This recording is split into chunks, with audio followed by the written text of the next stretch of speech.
Dear friends எல்லோருக்கும் வணக்கம். Welcome back to our channel Jobcam. இந்த வீடியோவில் Central Bank of India announce பண்ண 115 ஸ்பெஷலிஸ்ட் ஆஃபீஸரை பற்றின ரெக்கமெண்ட் இன்ஃபர்மேஷன் பார்க்க போகிறோம். ஸோ ஃபர்தராக இந்த எஸ்ஓக்கு யார் விண்ணப்பிக்கலாம், ஏஜ் லிமிட் என்ன, எப்படி அவங்க அப்ளை பண்ணும், எல்லா இன்ஃபர்மேஷன்ஸ் நம்ம கிளியராக பார்க்கலாம். சமீபத்தில் அனௌன்ஸ் பண்ண ஸ்டேட் பேங்க் ஆஃப் இந்தியாவோட பிஓக்கான ஒரு ப்ராக்டிஸ் டெஸ்ட்டுக்கான பிடிஎஃப் காப்பி லிங்க் நான் டிஸ்கிரிப்ஷனில் கொடுத்துருப்பேன். டச் பண்ணி ஓப்பன் பண்ணுங்கள். இது 100% ஃப்ரீ தான். இது வந்து எஸ்பிஐ பிஓ மட்டும் இல்லாமல் ஃப்ரெண்ட்ஸ் வரக்கூடிய எல்லா பேங்க் எக்ஸாமே உங்களுக்கு கண்டிப்பாக யூஸ் ஆகும். ஸோ டிஸ்கிரிப்ஷனில் லிங்க் கொடுத்துருப்பேன். டச் பண்ணி ஓப்பன் பண்ணுங்கள். லிங்க் உங்களுக்கு ஓப்பன் ஆகும். ஸோ இந்த லிங்க்கில் நீங்கள் என்ன பண்ணணும் அப்படின்னா உங்களோட இமெயில் ஐடி நீங்கள் ரெஜிஸ்ட்ரேஷன் பண்ணுற மாதிரி இருக்கும். ஸோ இமெயில் ஐடி அப்புறம் உங்களோட பாஸ்வேர்ட் உங்களோட மொபைல் நம்பர் கொடுத்து ரெஜிஸ்ட்ரேஷன் பண்ணுங்கள் ஃப்ரெண்ட்ஸ். ஆஃப்டர் ரெஜிஸ்ட்ரேஷன் உங்களுக்கு இந்த பேஜ் ஓப்பன் ஆகும். லாகின் பண்ணி ஃபாலோ பண்ணுங்கள். இதில் please click here to download the free இபுக்னு இருக்கும். பிடிஎஃப் நீங்கள் டவுன்லோட் பண்ணிக்க முடியும். இந்த ஆலிவ் போர்டில் பேங்கிங் அண்ட் இன்சூரன்ஸ் மட்டும் இல்லாமல் ஸோ வரக்கூடிய எல்லா எஸ்எஸ்சி எக்ஸாம்ஸ் ஆகட்டும், இல்லை MBA exams, agri exams, railway exam எல்லா இன்ஃபர்மேஷன்ஸ் கொடுத்துருப்பாங்க. இந்த பிடிஎஃப் காப்பியில் சிலபஸ் பார்த்தீங்கன்னா குவாட்ரட்டிக் ஈக்குவேஷன்ஸ், லாஜிசம், ராங் நம்பர் சீரிஸ், இது மாதிரி எஸ்பிஐ பிக்கு மட்டும் இல்லாமல் வரக்கூடிய எல்லா bank exams and question papers with சால்வேஷனோடு கொடுத்துருப்பாங்க. கண்டிப்பாக நீங்கள் பேங்க் ஆஸ்பன்ஸாக இருந்தால் யூஸ்ஃபுல்லாக இருக்கும். இப்போயே நீங்கள் ரெஜிஸ்ட்ரேஷன் பண்ணி டவுன்லோட் பண்ணி ஃபாலோ பண்ணுங்கள். சென்ட்ரல் பேங்க் ஆஃப் இந்தியாவோட ஆன்லைன் ஸ்டார்டிங் டேட் பார்த்தீங்கன்னா 23/11/2021 அண்ட் நீங்கள் லாஸ்ட் இருந்து ஆன்லைன் அப்ளை பண்ணி முடிக்கிறதுக்கு 17/12/2021. கால் லெட்டர் எப்போ வரும் அப்படின்னா 11/1/2021 கால் லெட்டர் வரும்.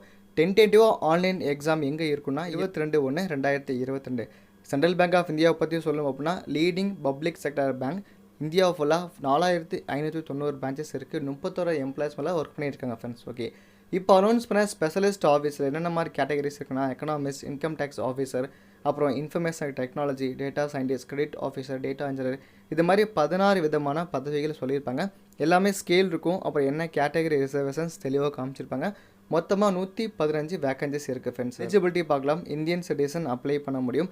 அண்ட் ஏஜ், எஜுகேஷன், குவாலிஃபிகேஷன்ஸ் எல்லாமே ஒரு டேபிளர் காமில் ரொம்ப க்ளீனாக கொடுத்துருப்பாங்க. ஏஜ் வந்து நீங்கள் 30/9/2021 படி நீங்கள் கணக்கு பண்ணுங்கள் ஃப்ரெண்ட்ஸ். ஓகே, இந்த ஹை போஸ்டிங்ஸ் எல்லாமே பார்த்தீங்கன்னா பிஹெச்டி கம்ப்ளீட் பண்ணுற மாதிரி இருக்கும். மேக்ஸிமம் ஏஜ் வந்து 45 சொல்லியிருப்பாங்க. மினிமம் ஏஜ் 30 இருக்கும். எக்ஸ்பீரியன்ஸ் கண்டிப்பாக எக்கனாமிஸ்ட்டுக்கு 5 இயர்ஸ் இருக்கும். ஸோ மேக்ஸிமம் எல்லா பதவிகளுக்குமே பார்த்தீங்கன்னா எக்ஸ்பீரியன்ஸ் கேட்டிருப்பாங்க. பிகாஸ் இது ஸ்பெஷலிஸ்ட் ஆஃபீஸர்.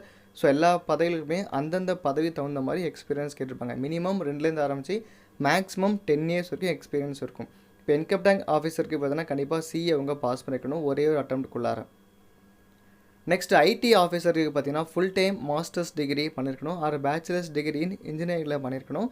டிசிப்ளின்ஸ் பொறுத்தவரையில் கம்ப்யூட்டர் சயின்ஸ், இன்ஃபர்மேஷன் டெக்னாலஜி, அப்புறம் electronics and telecommunication, electronics and communication, masters and computer application, MCA பண்ணவங்க அப்ளை பண்ண முடியும். இது மாதிரி ஒரு பதவிகளுமே ரொம்ப தெளிவாக கொடுத்துருப்பாங்க. டேட்டா சயின்டிஸ்ட் வந்து போஸ்ட் கிராஜுவேட் டிகிரி பண்ணியிருக்கணும். மினிமம் 8 to 10 இயர்ஸ் எக்ஸ்பீரியன்ஸ் அவங்க கேட்டிருப்பாங்க. கிரெடிட் ஆஃபீஸர் பொறுத்தவரை சிஏ, சிஎஃப்ஏ, ஏசிஎம்ஏ பண்ணியிருக்கணும். இன்ஃபர்மேஷன்ஸ் காமிச்சிருப்பாங்க. டேட்டா இன்ஜினியரிங் பொறுத்தவரை கிராஜுவேட் டிகிரி இன் ஸ்டாட்டிஸ்டிக்ஸ் இல்லை எக்கனாமெட்டிக்ஸ் இது மாதிரி இருக்கும். அப்படி இல்லைனா பிஇ பிடெக் கம்ப்யூட்டர் சயின்ஸ் படித்தவங்க அப்ளை பண்ணலாம். மினிமம் ஒரு 5 years experience IT financial service இருந்தால் நீங்கள் இதுக்கு அப்ளை பண்ண முடியும். நெக்ஸ்ட் ஐடி செக்யூரிட்டி அனலிஸ்ட் பொறுத்தவரை அதே மாதிரி தான் ஃப்ரெண்ட்ஸ் கிராஜுவேட் டிகிரி பண்ணியிருக்கணும். IT, ECE or MCA, MSc IT பண்ணவங்க ஆல்சோ அப்ளை பண்ணலாம். மினிமம் 6 இயர்ஸ் உங்களுக்கு எக்ஸ்பீரியன்ஸ் தேவைப்படும். அண்ட் அதிகமான வேகன்சிஸ் பார்த்தீங்கன்னா ஐடி ஆஃபீஸர் மேனேஜர் ஸ்கேல் 2 சொல்லியிருப்பாங்க. மினிமம் ஏஜ் 20லேருந்து மேக்ஸிமம் ஏஜ் 35 இருக்கும். 3 இயர்ஸ் இன்ஜினியரிங் டிகிரி படித்தவங்க, science, computer applications, information technology படித்தவங்க அப்ளை பண்ண முடியும். எக்ஸ்பீரியன்ஸ் 2 வருஷம் ஐடி ஃபீல்டில் நீங்கள் இதுக்கு அப்ளை பண்ண முடியும். ஸோ எல்லா குவாலிஃபிகேஷன்ஸ் இதில் இருக்கும். நீங்கள் ஒன்ஸ் ரீட் பண்ணி பாருங்கள். டிஸ்கிரிப்ஷனில் லிங்க் கொடுத்துருப்பேன். டச் பண்ணி ஓப்பன் பண்ணுங்கள் ஃப்ரெண்ட்ஸ். நெக்ஸ்ட்டு ஏஜ் வந்து கண்டிப்பாக as per the central government norms படி எஸ்சி எஸ்டி கேட்டகரிக்கு 5 இயர்ஸும், ஓபிசி நான் கிரிமினல்ஸ்க்கு 3 இயர்ஸ் கண்டிப்பாக ரிலாக்ஸேஷன் உண்டு. அண்ட் சேலரிக்கான இன்ஃபர்மேஷன்ஸ் இதை தெளிவாக காமிச்சிருப்பாங்க. நீங்கள் செக் பண்ணி பார்த்துக்கங்க. செலெக்ஷன் ப்ராசஸ் பொறுத்தவரையில் கண்டிப்பாக ரிட்டன் எக்ஸாம் உண்டும். அப்புறம் பர்சனல் இன்டர்வியூ இருக்கும். ரிட்டன் எக்ஸாம் சிலபஸ் தெளிவாக காமிச்சிருப்பாங்க. ஸ்ட்ரீம் உங்களோட ஸ்ட்ரீமை பேஸ் பண்ணி கொஸ்டின்ஸ், கம்ஃபர்ட் நாலேஜ் இருக்கும்.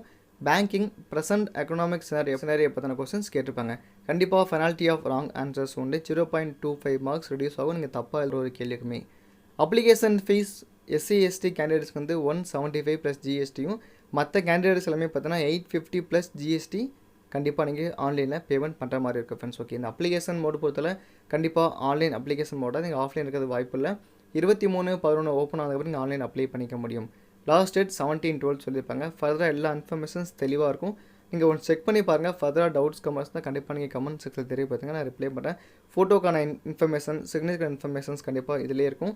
தம் இம்ப்ரெஸ்க்கான சைஸ் எல்லாமே இதிலே காமிச்சிருக்கேன். ஃபர்தராக ஓப்பன் ஆனதுக்கப்புறமா எப்படி நீங்கள் ஆன்லைன் அப்ளை பண்ண அப்படிங்கிற அப்ளிகேஷன் வீடியோ நான் கண்டிப்பாக ப்ரொவைட் பண்ணுறேன். ஸோ தேங்க்ஸ் ஃபார் வாட்சிங். தேங்க்யூ.